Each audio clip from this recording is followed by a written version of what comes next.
आज की कथा में भगवान शिव का बारात लेकर हिमालयपुरी की ओर प्रस्थान करने का वर्णन है। भगवान शिव तो अपनी बारात लेकर चल रहे हैं। क्या आप इस बारात में सम्मिलित होने के लिए तैयार हैं? तो आइए चलते हैं भगवान शिव की बारात में। देवर्षि नारद कहने लगे, विष्णु शिष्य महाप्राज्ञ तात हे विधाता, आपको नमस्कार है। हे कृपा निधे, आपके मुंह से ये अद्भुत कथा मुझे सुनने को मिली है। अब मैं भगवान चंद्रमौली के परम मंगलमय तथा समस्त पाप राशि के विनाशक वैवाहिक चरित्र को सुनना चाहता हूँ। मंगल पत्रिका पाकर महादेव जी ने क्या किया, परमात्मा शंकर की वह दिव्य कथा भी मुझे सुनाइए। तो इस कथा को सुनाने से पहले, इससे पहले की वीडियो में मैंने आपसे एक प्रश्न पूछा था कि भगवान शिव हिमवान और मैना के घर कौन से वेश में गए थे उनकी परीक्षा लेने के लिए। तो भगवान शिव एक नट के वेश में गए थे। हो सकता है आप में से बहुत से लोगों ने वो अध्याय लास्ट तक ना सुना हो। जिन्होंने नहीं सुना हो तो आप दोबारा से एक बार फिर से उस वीडियो को सुन सकते हैं। तो श्री ब्रह्मा जी कहने लगे, बेटा तुम बड़े बुद्धिमान हो, भगवान शंकर के उत्तम यश को सुनो। मंगल पत्रिका पाकर भगवान शंकर ने जो कुछ किया वो बताता हूँ। भगवान शिव उस मंगल पत्रिका को प्रसन्नता पूर्वक हाथ में लेकर हृदय में बड़े हर्ष का अनुभव करते हुए हंसने लगे। फिर उन भगवान ने उसे लाने वालों का सम्मान किया, फिर उसे बांच कर विधि पूर्वक स्वीकार कर लिया। इसके बाद हिमाचल के यहाँ से आए हुए लोगों को बड़े आदर सम्मान के साथ उन्होंने विदा किया। फिर उन्होंने उन मुनियों से कहा, आप लोगों ने मेरे शुभ कार्य का भली भांति संपादन किया। अब मैंने विवाह स्वीकार कर लिया है, अतः आप सभी को मेरे विवाह में जरूर आना है।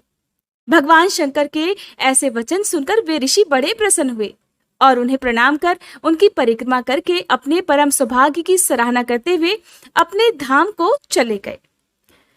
मुने, तदंतर महालीला करने वाले देवेश्वर भगवान शंभु ने लोकाचार का सहारा लेकर तत्काल ही तुम्हारा स्मरण किया और तुम भी नारायण नारायण कहते हुए अपनी वीणा बजाते हुए वहां तत्काल ही आ गए। बड़े प्रसन्न थे और मस्तक झुकाकर प्रणाम कर हाथ जोड़कर विनीत भाव से वहां पर खड़े हो गए। तब भगवान शिव कहने लगे कि नारद, तुम्हारे उपदेश से देवी पार्वती ने तो बड़ी भारी तपस्या की, जिससे संतुष्ट होकर मैंने उन्हें ये वर दिया कि मैं पति रूप से तुम्हारा पाणी ग्रहण करूंगा।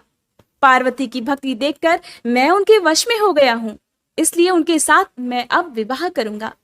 सप्त ऋषियों ने लगन का साधन और शोधन कर दिया है, इसलिए आज से ठीक 7वें दिन मेरा विवाह होगा। उस अवसर पर लौकिक रीति का आश्रय लेकर मैं महान उत्सव करूंगा। हे मुने, तुम विष्णु आदि सभी देवताओं, मुनियों और सिद्धों को तथा अन्य सभी लोगों को मेरी ओर से निमंत्रित करो। सब लोग मेरे शासन की गुरुता को समझकर प्रसन्नता और उत्साह के साथ सभी प्रकार से सज धज कर स्त्री पुत्रों को साथ लेकर यहाँ आए।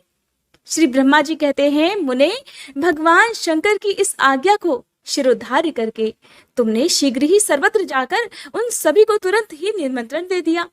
फिर शंभु के पास आकर उनकी आज्ञा के अनुसार तुम वहीं ठहर गए। भगवान शिव भी उन सब देवताओं के आगमन की उत्कंठा पूर्वक प्रतीक्षा करते हुए अपने गणों के साथ वहीं रहे। उनके सभी गण संपूर्ण दिशाओं में नाचते हुए वहां बड़ा भारी उत्सव मना रहे थे। इसी बीच में भगवान विष्णु सुंदर वेश धारण किए अपनी पत्नी और दल बल के साथ शीघ्र ही कैलाश पर्वत पर आए और भक्ति भाव से भगवान शिव को प्रणाम करके उनकी आज्ञा पाकर प्रसन्नता पूर्वक उत्तम स्थान पर ठहर गए। इस प्रकार मैं अपने गणों के साथ स्वतंत्रता पूर्वक शीघ्र ही कैलाश गया और भगवान शंभु को प्रणाम करके अपने सेवकों सहित सानंद वहां ठहरा। तदंतर इंद्र आदि लोकपाल और उनकी स्त्रियां आवश्यक सामान के साथ खूब सज धज कर वहां आई। वे सब के सब उत्सव मना रहे थे। फिर मुनि, नाग, सिद्ध, उपदेवता और अन्य लोग भी निमंत्रित होकर उत्सव मनाते हुए वहां आ गए। उस समय महेश्वर ने वहां आए हुए सभी देवता आदि का पृथक पृथक सहर्ष स्वागत सत्कार किया। फिर तो कैलाश पर्वत पर बड़ा अद्भुत और महान उत्सव होने लगा। देवांगनाओं ने उस अवसर पर यथा योग्य नृत्य आदि किया। विष्णु आदि जो देवता भगवान शंभु की वैवाहिक यात्रा संपन्न कराने के लिए इस समय वहां आए हुए थे, वे सब यथास्थान ठहर गए। भगवान शिव की आज्ञा पाकर सब लोग उनके प्रत्येक कार्य को अपना ही कार्य समझकर नियंत्रित रूप से करने लगे और इसे शिव की सेवा मानने लगे। उस समय सातों मातृकाएं वहां बड़ी प्रसन्नता के साथ शिव को यथायोग्य आभूषण पहनाने लगी। हे मुनिश्रेष्ठ, परमेश्वर भगवान शिव का जो स्वाभाविक वेश था वही उनकी इच्छा से उनके लिए आभूषण की सामग्री बन गया। उस समय चंद्रमा स्वयं उनके मुकुट के स्थान पर जा विराजे। उनका जो सुंदर ललाटवर्ती तीसरा नेत्र था वही शुभ तिलक बन गया। मुने कानों के आभूषणों के रूप में जो 2 सर्प बताए गए हैं वे नाना प्रकार के रत्नों से युक्त 2 कुंडल बन गए। अन्यान्य अंगों में स्थित सर्प उन अंगों के अति रमणीय नाना रत्नमय आभूषण हो गए। उनके शरीर में जो भस्म लगा था वही चंदन आदि का अंगराग बन गया और उनके जो गज चर्म आदि परिधान थे वे सुंदर दिव्य दुकूल बन गए। इस प्रकार उनका रूप इतना सुंदर हो गया कि उसका वर्णन कर पाना ही कठिन है। वे साक्षात ईश्वर तो थे ही, उन्होंने पूरा पूरा ऐश्वर्य प्राप्त कर लिया था। फिर समस्त देवता, यक्ष, दानव, नाग, पक्षी, अप्सरा और महर्षि गण मिलकर भगवान शिव के पास गए और महान उत्सव मनाते हुए प्रसन्नता पूर्वक उनसे इस प्रकार बोले, हे महादेव, हे महेश्वर, अब आप महादेवी गिरिजा को ब्याह लाने के लिए हम लोगों के साथ चलिए। चलिए, हम पर कृपा कीजिए प्रभु। फिर विज्ञान से प्रसन्न हृदय वाले भगवान विष्णु ने भगवान शंकर को भक्ति भाव से प्रणाम करके उपर्युक्त प्रस्ताव के अनुरूप ही बात कही। भगवान विष्णु कहने लगे, हे शरणागत वत्सल देवाधिदेव, हे महादेव, हे प्रभु, आप अपने भक्तजनों का कार्य सिद्ध करने वाले हैं, अतः मेरा एक निवेदन सुनिए। कल्याणकारी शंभो, आप ग्रह सूत्रोक्त विधि के अनुसार गिरिराज कुमारी पार्वती देवी के साथ अपने विवाह का कार्य कराइए। हे हर, आपके द्वारा विवाह की विधि का संपादन होने पर वही लोक में सर्वत्र विख्यात हो जाएगी। अतः हे नाथ, आप कुल धर्म के अनुसार प्रेम पूर्वक मंडप स्थापन और नांदी मुख श्राद्ध कराइए और अपने लोक में अपने यश का विस्तार कीजिए। श्री ब्रह्मा जी कहते हैं, नारद, भगवान विष्णु के ऐसा कहने पर लोकाचार परायण परमेश्वर शंभु ने विधि पूर्वक सारे कार्य किए। उन्होंने सारा अभ्युदिक कार्य कराने के लिए मुझको ही अधिकार दे रखा था। अतः वहां मुनियों को साथ लेकर मैंने आदर और प्रसन्नता के साथ वे सब कार्य संपन्न कराए। और सुनो नारद, उस समय कश्यप, अत्रि, वशिष्ठ, गौतम, भागुरी, गुरु, कंडव, बृहस्पति, शक्ति, जमदग्नि, पराशर, मार्कंडेय, शिलापाक, अरुणपाल, अकृतश्रम, अगस्त, च्यवन, गर्ग, शिला, दधीची, अकृत व्रण, पिपलाद, कुशिक, कौत्स तथा शिष्यों सहित व्यास, ये और बहुत से ऋषि जो भगवान शिव के पास आए थे, मेरी प्रेरणा से विधि पूर्वक वहां अभ्युदयी कर्म कराने लगे। वे सब के सब वेदों के पारंगत विद्वान थे, इसलिए वेदोक्त विधि से वैवाहिक मंगलाचार करके ऋग्वेद, यजुर्वेद और सामवेद के विविध उत्तम सूक्तों द्वारा महेश्वर की रक्षा करने लगे। उन सब ऋषियों ने बड़ी प्रसन्नता के साथ बहुत से मंगल कार्य कराए।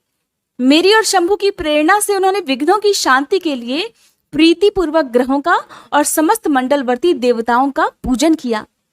वह सब लौकिक वैदिक कर्म यथोचित रीति से कराकर भगवान शिव बहुत संतुष्ट हुए और उन्होंने प्रसन्नता पूर्वक ब्राह्मणों को प्रणाम किया। फिर वे सर्वेश्वर महादेव देवताओं और ब्राह्मणों को आगे करके उस गिरिश्रेष्ठ कैलाश से हर्ष पूर्वक बाहर निकले।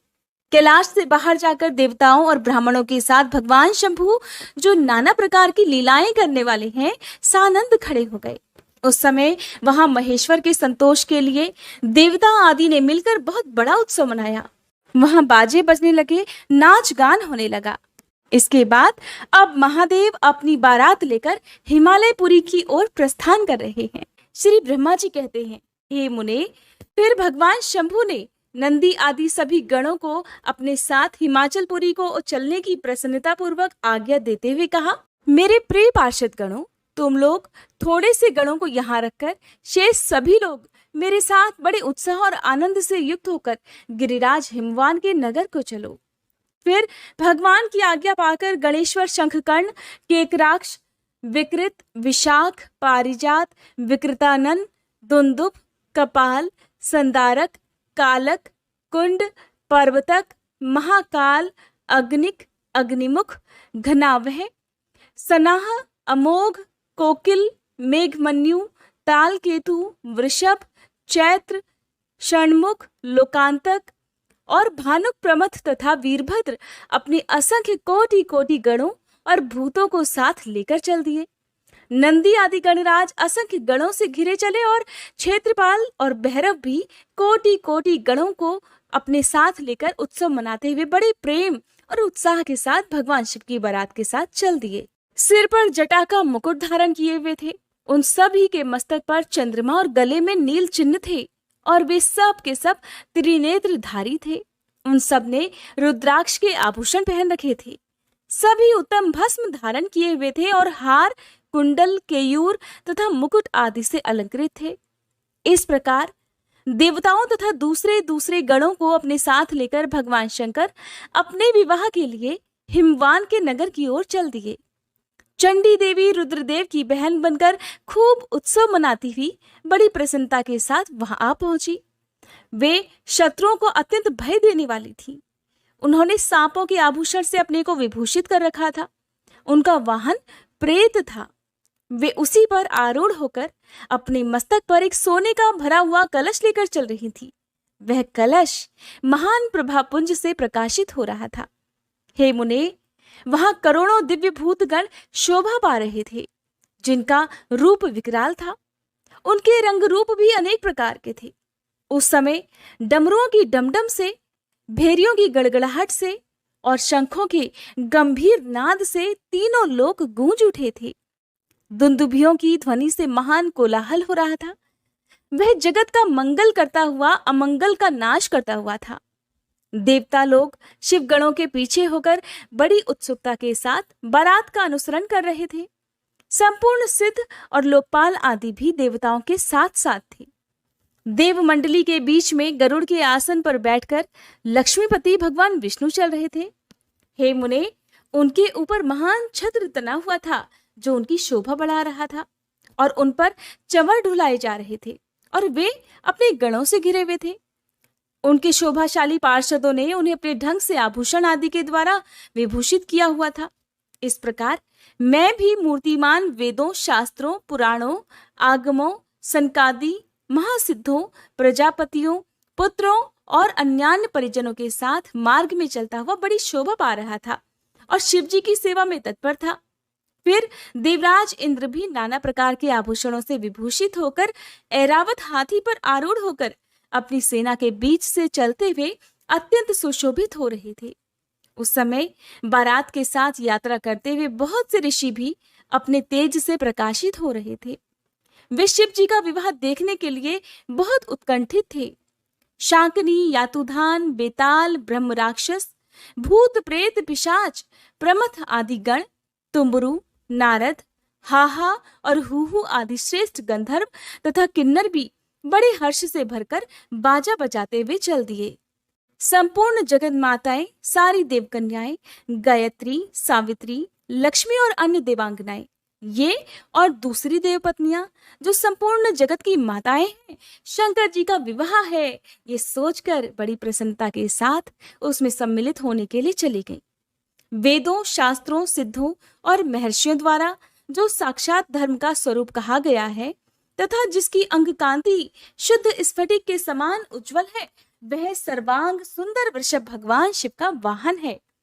धर्मवत्सल महादेव उस वृषभ पर आरूढ़ होकर सबके साथ यात्रा करते हुए बड़ी शोभा पा रहे थे। देवर्षियों के समुदाय उनकी सेवा में उपस्थित थे। इन सब देवताओं और महर्षियों के एकत्र हुए समुदाय से महेश्वर की बड़ी शोभा हो रही थी। उनका बहुत श्रृंगार किया गया था। वे शिवा का पाणी ग्रहण करने के लिए हिमालय के भवन को जा रहे थे। नारद, इस प्रकार बारात की यात्रा संबंधी उत्तम उत्सव से युक्त शंभु का चरित्र कहा गया। आज के इस प्रसंग को सुनकर दिन में किसी भी समय आप अपने आसपास जो भी बैल हो, बैल को गुड़, चना, रोटी या हरा चारा जरूर खिलाएं और सच्चे मन से भगवान शिव का धन्यवाद करें और भगवान शिव से प्रार्थना करें कि आपके जीवन में जो दुख है उसे वो शीघ्र से शीघ्र दूर कर सके। आपकी मनोकामना जरूर पूर्ण होगी। श्री ब्रह्मा जी कहते हैं, हे मुने, अब हिमालय नगर में जो सुंदर वृतांत घटित हुआ उसे भी सुनो। श्री ब्रह्मा जी आगे कहने लगे, फिर भगवान शिव ने नारद जी को हिमाचल के घर भेजा। वे वहां की विलक्षण सजावट देखकर हैरान रह गए। विश्वकर्मा ने जो विष्णु, ब्रह्मा आदि समस्त देवताओं तथा नारद आदि ऋषियों की चेतन सी प्रतीत होने वाली मूर्तियां बनाई थी, उन्हें देखकर देवर्षि नारद भी चकित हो उठे। फिर हिमाचल ने देवर्षि को बारात बुला लाने के लिए भेजा। साथ ही उस बारात की अगवानी के लिए मैनाक आदि पर्वत भी आए। फिर भगवान विष्णु आदि देवताओं तथा आनंदित हुए अपने गणों के साथ भगवान शिव हिमालय नगर के समीप बड़ी प्रसन्नता के साथ आ पहुंचे। गिरिराज हिमालय ने जब ये सुना कि सर्वव्यापी शंकर मेरे नगर के निकट आ पहुंचे हैं, तब तो उन्हें बड़ी प्रसन्नता हुई। फिर उन्होंने बहुत सा सामान एकत्र करके पर्वतों और ब्राह्मणों को महादेव जी के साथ वार्तालाप करने के लिए भेजा। खुद भी बड़ी भक्ति के साथ वे प्राण प्यारे महेश्वर का दर्शन करने के लिए गए। उस समय उनका हृदय अधिक प्रेम के कारण द्रवित हो रहा था और वे प्रसन्नता पूर्वक अपने सौभाग्य की सराहना करते थे। उस समय समस्त देवतागणों की सेना को उपस्थित देखकर हिमवान को बड़ा विस्मय हुआ और फिर वे अपने को धन्य मानते हुए उनके सामने गए। देवता और पर्वत एक दूसरे से मिलकर बहुत प्रसन्न हुए और अपने आप को कृतकृत्य मानने लगे। महादेव जी को सामने देखकर हिमालय ने उन्हें प्रणाम किया। साथ ही समस्त पर्वतों और ब्राह्मणों ने भी सदाशिव की वंदना की। अब देखिए, भोलेनाथ अपनी बारात लेकर हिमालय के घर के समीप खड़े हुए हैं, लेकिन अब भी देवी पार्वती की मां मैना की परीक्षा लेने से पीछे नहीं हट रहे। उन्होंने मैना को अपना जो विभत्स रूप दिखाया, जिसके बाद मैना मूर्छित हो गई